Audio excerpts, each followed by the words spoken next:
E aí, pessoal, videozinho rápido, só para acompanhar um pouco os outros materiais da aula assíncrona dessa quinta-feira, sobre ideias da construção dos números reais, tá? E dos números complexos.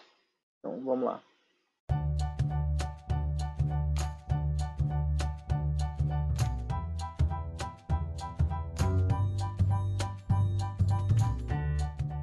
Bom, só recordando, a gente já viu como a partir dos naturais você constrói os inteiros, a partir dos inteiros você constrói os racionais.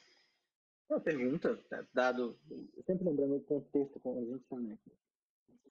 Vivendo uma época onde a gente já está acostumado a associar pontos numa reta a números, né? Então a gente pensa aqui no tem o zero aqui e aí a gente consegue associar cada um desses, qualquer pontinho que você pega aqui, a gente já é ensinado a pensar que o comprimento desse segmento aqui é um número. A gente já tem essa, já é quase lugar comum para a gente pensar nisso. Só que se você pega um pouco do contexto histórico, ou mesmo do contexto formal que a gente tem aqui, onde você tem o conjunto dos números naturais como sendo as unidades básicas, em algum sentido, os átomos, e aí você vai usando isso para formalizar os próximos, não é completamente evidente por que se pode fazer com que segmentos correspondam a números, né? Você tem uma noção geométrica, né, que seria do segmento, do comprimento do segmento, que a princípio é um segmento, é um objeto físico, né? E você tem essa abstração numérica. Né? Então, por que seria possível ter uma correspondência desse tipo? Seria uma pergunta. E a outra é por que os racionais já não dão conta disso? Por que surgem os números reais em algum sentido? Né? Bom, os reais surgem eu estou sendo bem anacrônico aqui, mas surgem da incomensurabilidade de alguns segmentos, no sentido de que há objetos geométricos que não podem ser representados, o comprimento deles, em qualquer sentido minimamente razoável, você não consegue representá-los usando o que hoje a gente entende como frações. Tá? Então, considerando, por exemplo, um quadrado, grado 1, tá? Essa pega a diagonal dele aqui. O Teorema de Pitágoras diz para você que o quadrado desse número, né, mediu isso, o quadrado desse. Você monta o quadrado que tem como lado essa diagonal, a área desse negócio, né? Pode pensar assim. É equivalente à área somada, em algum sentido, dos quadrados dos catetos. Nesse caso, esse lado aqui tem 1, então o quadrado tem área 1, esse aqui também, então você vai ter o quadrado de área 2, no caso. Então, esse D é um número, a gente pode pensar assim, se ele existe, não vou entrar nesses meandros filosóficos, mas esse cara é tal que ele é o quadrado da 2. Então vamos escrevê-lo assim, D igual a raiz de 2. Tá? Mas não precisaria. O ponto é que esse raiz de 2 não se pode expressá-lo como uma fração. Tá? Linguagem atual. Por quê? E aí é argumento canônico que vocês provavelmente já viram. Supõe que é uma fração. Supondo que é uma fração, você pode supor que os numerador e denominador não possuem termos em comum, tá? Você pode supô-los coprimos. Tá? O que isso quer dizer, né? Por exemplo, imagina que se tivesse pegado uma coisa assim, 44 sobre 14. Imagina que o A e B que você pegou a princípio fosse esse. Pode, isso aqui, esses caras não são coprimos, porque você pode escrever isso aqui assim, ó. 2 vezes 22, 2 vezes 7. Você pode se livrar desse 2 aqui em cima e embaixo. E agora, está com 22 sobre 7 e não há mais fatores em comum, porque esse aqui é 2 vezes 11, esse aqui é 7, 2, 11 e 7 são primos, então acabou, não tem mais. Então, suponha que raiz de 2 você consegue expressar como sendo uma fração desse tipo aqui, onde os caras são coprimos. Então, o que acontece, né? Você sabe que isso aqui ao quadrado é 2, por um lado. Por outro lado, isso aqui é ao quadrado sobre b ao quadrado. Regras de multiplicação de frações. Agora, disso, a gente pode concluir que 2b ao quadrado é igual ao quadrado. Agora, pensem aí Essa coisa de aritmética, vocês provavelmente já viram. Isso aqui está dizendo para vocês que o quadrado de A é par.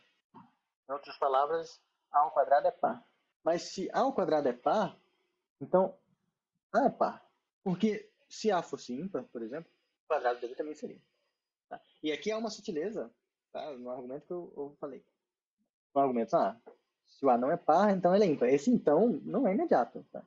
A não ser par significa que ele não é da forma 2 vezes K. Aí você usa o algoritmo de divisão e chega à conclusão que ele é da forma 2K mais 1. Enfim. Mas então, se ele não é par, ele é ímpar, e se ele é ímpar, o quadrado dele também vai ser. Porque se o A é da forma 2K mais 1, o quadrado vai ser 4K ao quadrado mais 4K mais 1. Fica esse umzinho sobrando.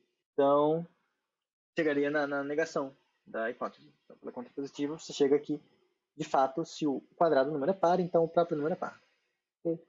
Mas se ele é par, então você pode escrever esse A dessa forma. A é igual a 2K.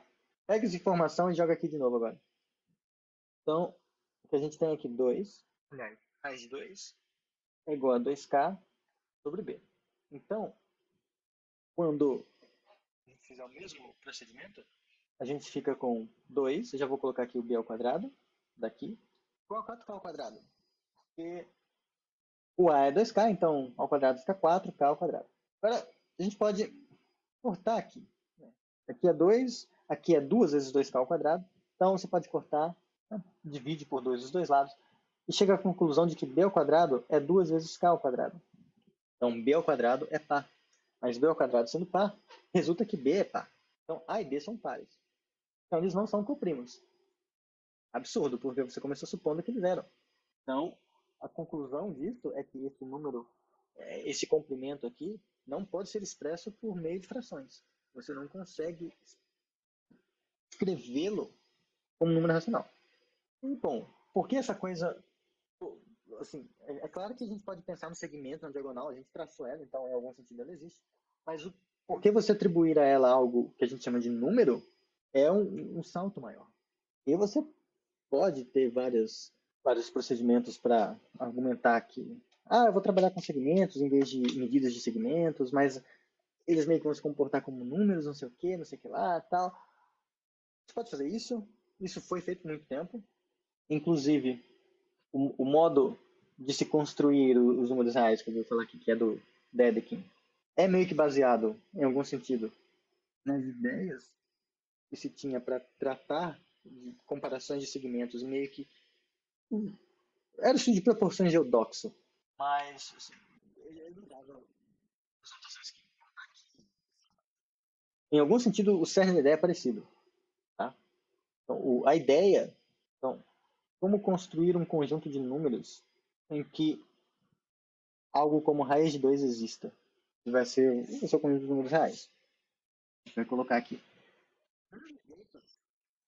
De se fazer de se construir o conjunto dos reais é com os cortes de Dedekind. Existem essencialmente dois modos. Cortes de Dedekind. Eu falo Dedekind. Eu acho que é Dedekind. Ou Dedekind, alguma coisa assim. Porque é alemão, né? Se der, eu acho que é coisa da pronúncia brasileira. Ou falha de linguagem. O outro jeito é usando classes de equivalência de sequências de Cauchy. Que diabo é isso, né? O que são cada uma dessas coisas? Bom, nos dois casos, a ideia muito engenhosa consiste no seguinte. Imagina que aqui, em laranja, é o que a gente entende como reta real. Então é o objeto que a princípio é uma coisa abstrata, claro, mas é uma abstração de um conceito físico. A princípio ele é não numérico. E nessa reta, a gente consegue colocar outra cor, né? Dentro dessa reta, a gente consegue colocar pontinhos. Eu acho que ficou muito fraquinho. Pera aí. Aqui eu dei uma engraçada na reta. Agora eu vou colocar aqui no meio. Vou colocar aqui meio pontilhado. Espero que na tela de vocês esteja aparecendo assim, mas pense que esses pontilhados são os números racionais. Tá? Então, estou com os números racionais aqui pontilhados no meio da reta. E gostaria de fazer uma construção onde eu pudesse, de alguma forma, preencher esses buraquinhos. Então, eu quero manter os números racionais, mas eu quero acrescentar os que faltam. Então, o pulo do gato é o seguinte. Por exemplo, no caso do raiz de 2, a gente tem aqui, tem lá os pontilhadinhos, os números racionais. Tá? Aqui, em algum sentido, você tem lá os números racionais e existe um espacinho na reta onde a gente sabe que deveria estar o raiz de 2 e perto desse cara vão chegando arbitrariamente próximos os números racionais, mas nenhum número racional chega a ser o próprio raiz de 2. Mas, em algum sentido, esse conjunto de números racionais que está aqui para trás, ele codifica o que deveria ser o raiz de 2. A gente sabe que a gente pega esse conjuntor de pontos, embora nenhum deles seja o raiz de 2, em algum sentido, todos eles estão próximos daquilo que a gente espera que seja. Então, a ideia é usar o próprio esse conjunto de números como sendo o raiz de 2. Estranho, mas talvez faça sentido um pouco melhor agora. Então, a gente vai dizer que um subconjunto de números racionais é um corte se esse subconjunto é não vazio, mas ele também não é todo mundo, não é o conjunto de todos os racionais. E, então, vamos ver o que pode ser um corte. Então, tem gente dentro dele, mas tem gente que está fora também. Vamos supor que é isso aqui. Tá? Então, aqui está a galerinha aqui. Se você pega um número racional e então, supõe que você pega um número racional alfa, pega um número beta que está dentro desse subconjunto, e esse alfa é menor do que o beta, então o alfa está no subconjunto. O que isso significa? Significa o seguinte: se eu peguei um alfa que está aqui, então esse alfa só é um número racional. Se porventura você sabe que existe um cara depois do alfa, chamar aqui de beta, então que esse beta está em C, então é porque esse parêntese aqui eu desenhei no lugar errado. Ele não devia estar aqui, ele deveria estar depois do beta. Então, em outras palavras, se você tem alguém que está nesse corte, se tem um número que está nesse corte, todo mundo para trás desse número também está. Em outras palavras, ou da forma como está escrita, se você tem um número racional e um número do corte depois desse racional, então porque esse racional também está. Em outras palavras, você está pegando todo mundo para trás. Então, um corte tem que satisfazer isso. E a outra coisa, que é a propriedade mais importante do corte, é essa aqui, essa segunda. Se alguém está no corte, então existe alguém maior que ele que também está. Então, acho que o melhor jeito de exemplificar o que são cortes é dar exemplos. Então, por exemplo, esse carinha aqui. A, o conjunto de todos os números racionais, tal que Q é menor do que zero. Então, estamos vendo? São os números racionais todos menores do que zero. Vamos ver. Isso é diferente de vazio? Sim, porque está o menos 1 está lá dentro, menos meio. É diferente de Q? Sim, porque o zero em particular não está nessa coisa, porque é menor estrito. Se eu pego um número racional e existe um cara que está no corte, então pego um número racional, e eu encontro um beta maior que esse Q, tal que esse beta pertence a A, então, para o beta pertencer a A é porque o beta é menor que zero. Se o Q é menor que beta, então o Q também é menor que zero. Mas se Q é menor que zero, então Q pertence a A. Então está satisfazendo isso aqui. E essa outra condição aqui. Pega um número no corte, então alguém menor que zero. Existe um outro cara no corte que está um pouco depois. De fato, isso ocorre. Vê isso graficamente, né? Pega um número racional aqui, você consegue um outro aqui, um pouquinho maior que ele, mas que ainda é negativo. Você consegue esse tipo de coisa.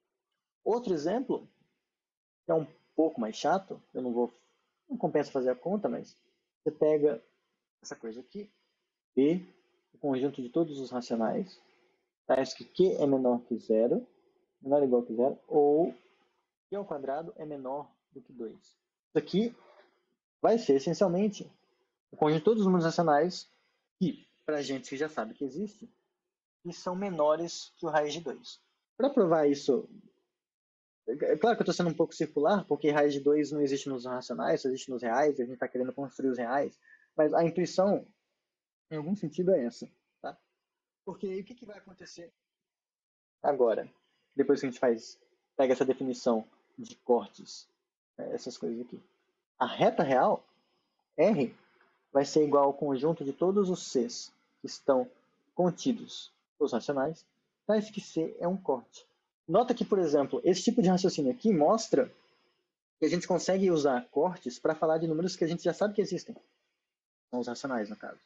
Ao mesmo tempo em que cortes permitem para a gente, de alguma forma, representar coisas que ainda não existem nos racionais. Então, a partir do momento que você pega o conjunto de todos os cortes, em algum sentido, você está pegando os racionais e mais alguma coisa. Aí, bom, vem o problema de definir operações com essas coisas, como que você vai somar dois cortes, como que você vai multiplicar dois cortes, o que vai ser o inverso aditivo de um corte, não sei o quê. Essa parte é mais chata, é mais complicada, não cabe num curso de álgebra 1. Mas a ideia, essencialmente, é essa.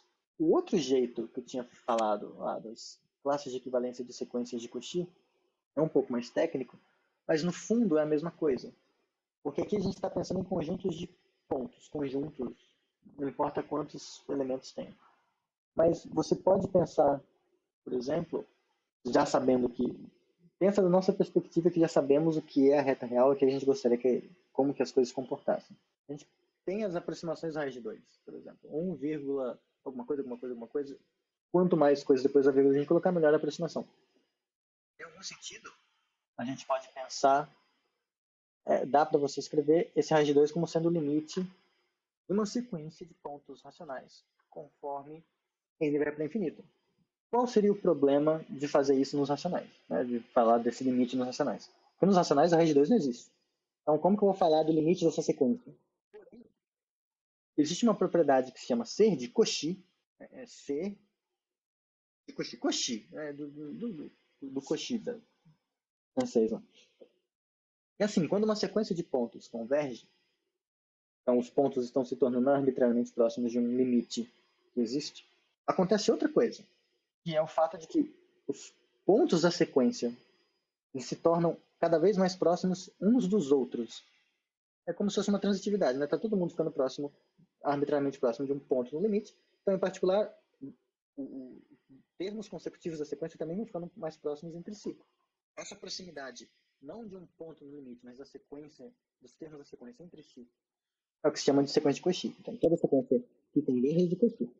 Mas, existem sequências de Cauchy nos racionais que não convergem. Então a ideia é você pegar o conjunto dessas sequências de Cauchy, todas elas. Então, em particular, você vai estar pegando sequências que convergem para números racionais, e também sequências que são de Cauchy, mas que não convergem nos racionais. Por exemplo, a sequência que aproxima o raiz de 2. E você dá um jeito de trabalhar com essas sequências como se elas fossem equivalentes. Você bota uma relação de equivalência lá. E essas sequências, essas classes de sequências, elas vão ser os próprios limites. Então, em algum sentido, moralmente é a mesma coisa que a gente faz com os cortes. Né? A gente tem o conjunto de números racionais que falta aquele último elemento. Então, esse conjunto vai, em algum sentido, representar o buraco que ele está mostrando para o mundo. É um pouco delicado, não quero dizer que é trivial, a humanidade demorou milênios para chegar nessa formalização, mas a ideia é essa, tá? E aí, assim, você constrói essas coisas, aí opera com elas, prova que valem as coisas que a gente gostaria que valessem, e aí bola para frente. Mas, construindo de um jeito ou de outro, no final das contas, o que importa para a gente é que R é um corpo ordenado completo. Significa isso está no PDF anexado. E prova-se que se você tem quaisquer dois corpos ordenados completos, você consegue uma objeção entre eles que respeita a ordem, respeita a operação, respeita tudo. Então é como se fossem as mesmas coisas. Então, a única coisa que diferencia a reta real construída com cortes de Dedekind ou a reta real construída com sequências de Cauchy, que aliás, apesar do nome, não é uma construção de Cauchy, é uma construção de Cantor, a única coisa que vai diferir é como que a gente pensa na estrutura do que é a coisa. Num vou estar pensando que são conjuntos de racionais, em outro vou estar pensando que são conjuntos de sequências. Mas, é aquilo que eu já falei sobre os inteiros e que eu já falei sobre os racionais. Não importa exatamente como a gente constrói, mas sim como a gente pensa nessas coisas. Tá? Então, enfim, é possível construir os reais a partir dos racionais, que foram construídos a partir dos inteiros, que foram construídos a partir dos naturais. Claro, usando vários aparatos de conjuntos e outras coisas assim. Não é só usando axiomas de Peano, tá? Se alguém falar isso para vocês algum dia, xinguem a pessoa. Mas é isso. Assim você constrói a reta. E aí, bom, uma vez que você tem a reta real construída, os complexos é fácil, né? Você faz os complexos como sendo R cartesiano R, onde aqui você tem o eixo real, aqui você tem o eixo imaginário, né? E aí você pensa num número complexo, você faz a identificação de pensar nesse cara aqui, AB, o ponto do plano cartesiano, você identifica ele como sendo A mais BI, e aí você vai fazer a multiplicação dessas coisas como se fossem números reais, salvo essa regra, de I ao quadrado é igual a menos 1. Então, quando você fizer A mais BI vezes C mais DI, você faz a distributiva dessas coisas assim, só que esse I ao quadrado vira um menos 1. Tá? É como se fossem polinômios de grau 2.